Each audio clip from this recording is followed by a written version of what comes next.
बात कराई, मैंने कहा कि इधर गेम्स करो। वो पहले बाहर होते थे मुल्क से, कराची में शुरू, पहले लाहौर में किया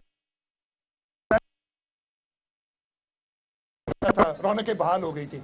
ये कराची के अंदर ही जहाँ पे कोई आ नहीं सकता था, पीएसएल शुरुआत कराई। मैंने कहा कि इधर गेम्स करो। वो पहले बाहर होते थे मुल्क से, कराची में शुरू, पहले लाहौर में किया उन्होंने एक मैच, उसके बाद कराची में आए। इस साल तो कहते सारे मैच कराची में कर लो।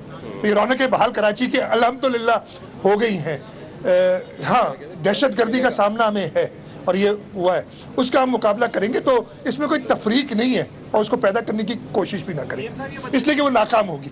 बल्दियाती इंतखाबात होने तकरीबन 2-2.5 माह हो चुके हैं। कराची में जमात इस्लामी एहतजाज भी कर रही है, इलेक्शन कमीशन से मुतालबा कर रहे हैं कि बकिया 11 नशिस्तों पे इंतखाबात कराए जाए। आप तो क्या समझते हैं, सही पेस पे इलेक्शन कमीशन काम कर रहे हैं, कोई मुतालबा नहीं जी। दूसरा ये कि कुछ लोग गिरफ्तार हुए, आज वो कह रहे हैं कि गुल्लू राज का आगाज हो गया सिंध में। अच्छा, मैं दोनों सवालों का जवाब देता हूँ। सबसे पहले, इलेक्शन कमीशन बहुत ही एहतराम के साथ बहुत स्लो मूव कर रही है। इलेक्शंस हो गए, हम कहते हैं पूरे सिंध में, और आधे सिंध में तो इलेक्शन हुए हुए 8 महीने हो गए।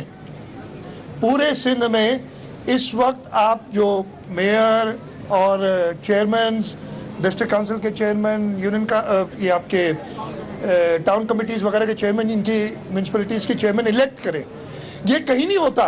ये जो अजीब गरीब, जब 2018 का इलेक्शन हुआ था, कम से कम 2 सीटें ऐसी थी सिंध के अंदर जिनमें इलेक्शन नहीं हो सका था। तो क्या इंतज़ार किया था कि वज़ीर आज़म और वज़ीर आला तब इंतखाबा होगा जब ये पता नहीं कहाँ से नई नई मंतक लेके आते। इलेक्शन कमीशन से हमारा यही एतराज़ है कि बहुत स्लो चल रहे हैं। इमीडिएटली इलेक्शंस कराएं, जो रिजल्ट्स हैं उनको अनाउंस करें, जो उन्होंने विथहेल्ड किए हुए हैं। अजीब बात है, यानी 20 रिजल्ट विथहेल्ड किए जिसमें 12 पाकिस्तान पीपल्स पार्टी के। ये फैसला करो भाई, भेजो उनको ट्राइब्यूनल में। हम जीते हैं, हमारी इस वक्त 96-97 सीट्स हैं। मेयर हमारा कराची का है, ये आपको मैं बड़ा क्लियर बता दूं। अब बाकी जो वो रोना धोना करे, और इलेक्शन कमीशन से हमें सख्त एतराज़ है कि उस लोग करें। मैंने आपके पहले सवाल का जवाब, जो दूसरे सवाल का जवाब पहले दे दिया था। ये सूफियों की धरती है, ये अमन पसंद सूबा है, पूरा पाकिस्तान अमन पसंद है। अगर आपने इसको और सूबों में ख़राब किया, यहाँ आपको ख़राब करने नहीं देंगे। आपकी ज़बान, आपकी हरकत, दोनों का हिसाब किताब इधर ही होगा और हम लेंगे। ये बहुत सिंपल सवाल है।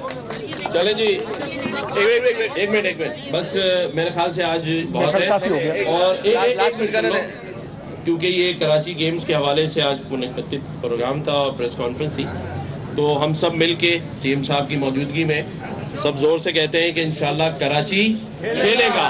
सीएम साहब आप भी कहते हैं कराची खेलेगा, इसका स्लोगन है ना। अच्छा, कराची खेलेगा जी। कराची मैं आज शुएब शेख को खास तौर पे दाद देना चाहता कि ये है आज़ादी राय, आज़ादी सहाफ़त, ये उसकी जंग है।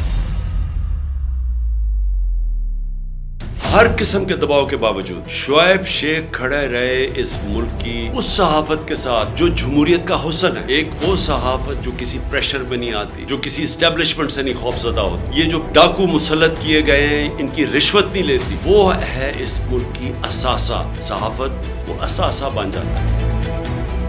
सिर्फ शुएब शेख को आज जेल में इसलिए डाला है कि उसको ये कहा गया था कि इमरान खान और पीटीआई की कवरेज ना करें। मैं पाकिस्तानियों की तरफ से शुएब शेख आपको और बोल चैनल कहता हूँ, हम आपके साथ खड़े और इंशाल्लाह आप सब्र करें। ये अंधेरा, ये जो अंधेरी रात है, ये ज्यादा तैयार नहीं है। मुझे नजर आ रहा है कि इंशाल्लाह अच्छा वक्त आने वाला है। सब्सक्राइब करें और बेल दबाएं ताकि कोई खबर रह न जाए।